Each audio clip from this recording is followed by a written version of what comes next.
Hello. പരിചയമുള്ള ശബ്ദമാണ്. മരണത്തിൽ നിന്ന് തലനാരഴയ്ക്ക് രക്ഷപ്പെട്ടവന്റെ ശബ്ദം. നീ? അതെ, ശിവനാണ്. നീ ഈ നാട്ടിൽ നിന്ന് പോയില്ലേ?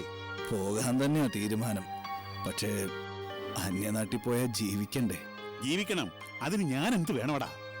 മുതലാളി വേറൊന്നും ചെയ്യണ്ട, എനിക്ക് കുറച്ച് പൈസ തന്നാ മതി. പൈസയോ? ഒരു നയാ പൈസ പോലും ഞാൻ നിനക്ക് തരില്ല. വേണമെങ്കിൽ സ്ഥലം കാലിയാക്ക്. അയ്യോ മുതലാളി അങ്ങനെ പറയരുത്. എനിക്ക് കൂടുതലൊന്നും വേണ്ട, ഒരു 10 ലക്ഷം രൂപ തന്നാ മതി. ഹോ, 10 ലക്ഷം ഉലുവായോ? എന്റെ പയ്യന്മാര് നിന്നെ ചതച്ചപ്പോ നിനക്ക് വട്ടായോടാ? വട്ട എനിക്കല്ല, തനിക്കാ പിടിക്കാൻ പോകുന്നത്. രൂപ തരാൻ ബുദ്ധിമുട്ടാണെങ്കിൽ വേണ്ട. നാളെ ഞാനൊരു പത്രസമ്മേളനം വിളിച്ചു കൂട്ടാൻ പോവുക. നീ പത്രസമ്മേളനമോ എന്ത് മാങ്ങാത്തൊലിയോ വിളിച്ചു കൂട്ടടാ. അതിന് ഞാൻ എന്ത് വേണോടാ? പത്രസമ്മേളനത്തില് എന്താ പറയാൻ പോണെന്ന് അറിയണ്ടേ?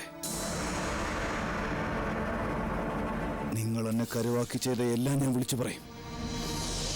കൂട്ടത്തിൽ ഞാൻ കാരണം അമ്മയാവാൻ പോകുന്ന നിങ്ങളുടെ മകളുടെ കാര്യവും.